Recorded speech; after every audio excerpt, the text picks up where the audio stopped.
Bom dia, quinto ano, como todos vocês estão? Gente, para que a gente possa ir para os novos conteúdos, eu quero fazer uma revisão do que nós já vimos até então, tá certo?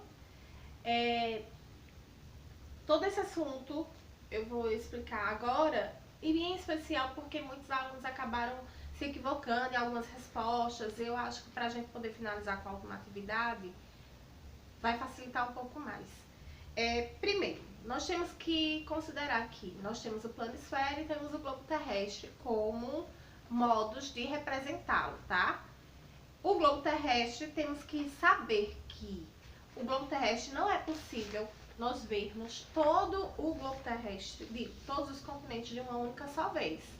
Temos que fazer um movimento, girá-lo, manuseá-lo, digamos assim, para que a gente possa ir reconhecendo os demais. É o caso do que vocês já viram em sala de aula, né, que a tia já levou, assim como a própria imagem aqui, tá certo? Lembrando que o globo terrestre, o objeto globo terrestre, ele faz a simulação dos movimentos da Terra.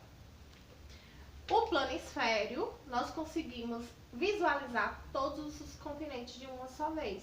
Olha, tá certo? É possível ver todos os continentes de uma só vez. Beleza? Fechou? Até aí entendido? Ok. Lembrando que outro assunto que a gente questionou, que nós falamos sobre terra plana. Terra seria plana, enfim, isso foram estudos já remotos que hoje não são mais afirmações, mas um dia se tornaram, um dia eram verídicas. Então hoje não mais faz parte do contexto da história, muito menos da geografia. Apenas existem algumas pessoas que têm ainda essa mente, ainda pensam que possa ter essa possibilidade.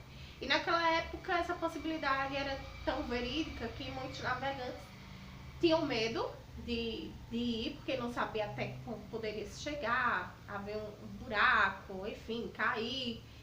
E diante de alguns estudos daquela época, de acordo com a posição do Sol, da Lua, cálculos matemáticos foram feitos e foram sim tendo mais realidade, foi se ganhando mais dimensão. E hoje a ciência, enfim, todos os estudos informam que o globo não é plano, certo? Que o globo é o globo. Cartografia. Na parte de cartografia, na história da cartografia, nós temos que relembrar vocês. Eu não vou dar muitos detalhes, já vou para os pontos que são mais importantes. Cartografia é a ciência, tá? Cartografia é a ciência dos mapas, é muito importante. Então, os mapas, para chegarem ao que são hoje, não foram no estalar de dedos. Houveram muitos estudos, modificações, e ainda assim eles não são exatamente a realidade, o contexto real, os tamanhos reais. A escala realmente não é de acordo com a realidade, né? Existem ainda erros matemáticos, mas esses erros não vão chegar a serem concluídos, porque, enfim, a realidade para o tamanho que se cabe no mapa não chega a ser comparável. O que é que eu gostaria que vocês pontuassem na questão dos mapas? Os elementos essenciais, pelo menos por enquanto. E que elementos são esses, tias? Para lembrar a todos vocês, para que o mapa possa existir, esses elementos precisam conter, tá? Precisam estar presentes. São elementos como título, como é o caso aqui, ó. Nós temos esse mapa na página justamente 32, da atividade que vocês fizerem em uma das aulas. Para que esse mapa possa estar completo, ele precisa do título, ele precisa da legenda, que vai informar os detalhes, onde é a localização de cidades, rodovias e etc. Rosa dos ventos, lógico, como é que vamos localizar onde está o norte, o sul, leste e o oeste. Rosa dos ventos. A escala, tá? Como eu acabei de falar. E a fonte são importantíssimos para que a gente possa realmente fechar e ter o mapa de forma mais completa. São elementos essenciais. Saindo desse ponto de vista, temos que relembrar que na história dos mapas a gente vai lá para a Itália, o Vale do Pó, que foram as primeiras informações que foram se ganhando espaço dos mapas. Vale do Pó por quê? Porque lá nós temos um sítio arqueológico e pinturas rupestres que nos informam características, vivência desses povos, não só lá, mas também temos no Brasil sítios arqueológicos que nos mostram a vida, detalhes de como eram essa paisagem, o cotidiano, que já eram representados por os povos, os primeiros povos já existentes da época, tá? Gente, saindo um pouquinho dos mapas, assim, é uma explanação bastante rápida, mas qualquer dúvida, por favor, vocês me enviem. Nós vamos para a localização do Brasil no globo terrestre. É outra dúvida que pairou em algumas cabecinhas. Olha só, nós temos o globo terrestre, o planisfério, aqui, né? E nós temos algumas divisórias no globo terrestre. Temos a linha do Equador, que divide o globo terrestre na metade, assim como a linha de Greenwich. Então, isso faz com que nós nos localizemos no globo terrestre. Primeiro de tudo, a linha do Equador divide o país, o nosso Brasil. Uma pequena parte está no norte e a grande parte está no sul, certo? Na região sul, ok? A linha de Greenwich vai dividir os hemisférios, quase que não sai, hemisfério ocidental e hemisfério oriental. O Brasil ele está localizado no hemisfério ocidental. Oriental, nós vamos ter o continente da Ásia, entre outros, tá? Ok? Deixa-me ver mais. Quando a gente vai para o continente americano, é onde nós estamos. Continente americano, exatamente. Por sinal, entre todos os mapas, entre todos os mapas não. Nos mapas, o continente americano é o que mais se destaca. Ele na realidade, ele é do segundo mais extenso territorialmente, né? Segundo mais extenso. E nós vamos dividi-lo. Nós temos América do Norte, América do Sul e América do Norte, América Central e América do Sul. São três Américas juntas, mas mesmo assim elas se subdividem. América do Norte, América do Sul e América Central. Lembre-se sempre disso, tá? Nós pertencemos à América do Sul. Quando nós entramos agora no assunto linguajar, né?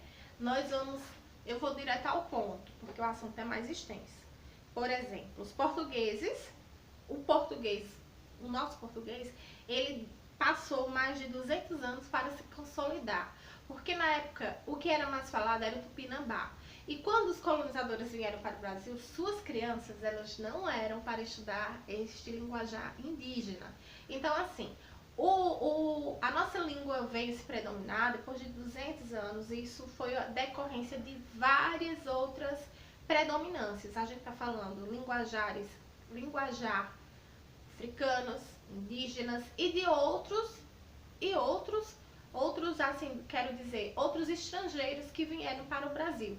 Então, houve uma consolidação bem miscigenada, não só dos povos, do crescimento desses povos, mas também da nossa consolidação português, só depois de muitos anos, e pela mistura de muitas outras, vamos dizer, de muitas outras línguas trazidas de fora para dentro. Tá? Fechou? Isso é um resumo, não é bem uma exploração muito adentrável.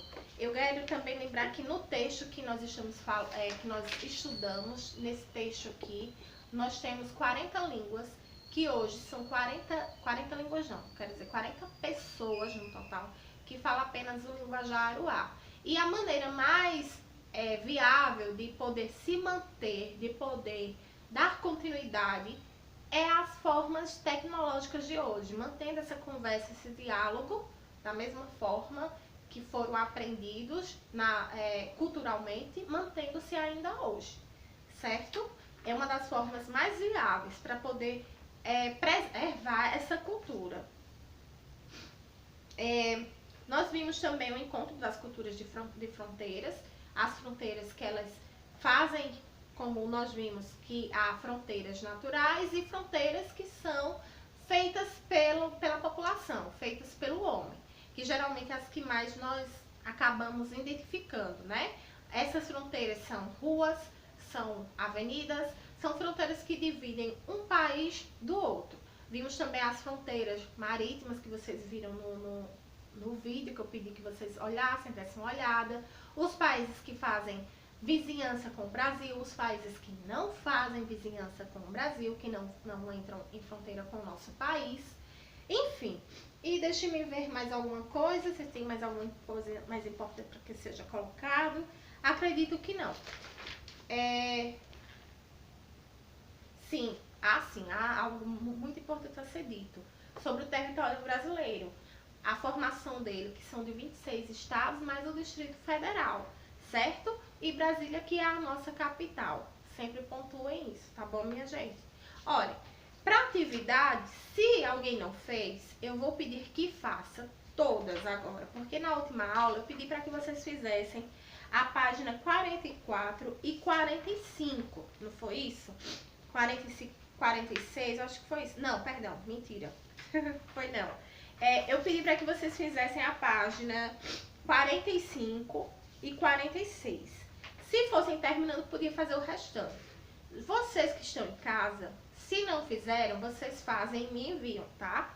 Eu vou querer sim, de todas as formas. E para aqueles que não chegaram a concluir a atividade, vai vir aqui para poder fazer a última. Gente, tiveram alguns que ficaram na dúvida. Vejam só. A superfície da Terra, ela é composta por água e por terras emersas. Emersas quer dizer que estão acima da água, tá? A água pode ser utilizada para higiene, para beber, para gerar energia elétrica, na agricultura e nas indústrias. Esse é o completo da página 48. Para cuidar da água, precisa, entre outras atitudes. Quais são essas atitudes? Não precisa ser idênticas às que está no livro. Que atitudes são essas? Você anota e coloca. U é uma representação do planeta Terra em formato redondo semelhante a uma bola de basquete. Ok? Para visualizar todas as informações referentes aos continentes, a ilhas, aos oceanos e aos mares, nós utilizamos o que foi que tia disse. E aqui vocês vão completar. Eu não vou dizer, eu espero que vocês respondam e me enviem. Houveram dúvidas no privado também. Isso é uma revisão que eu quero fazer com vocês. Se houver mais alguma atividade, tia envia em PDF, tá bom? Meus anjos, muito obrigada por tudo. Qualquer dúvida, eu estou por aqui, tá certo? Um beijo bem grande e fiquem com Deus.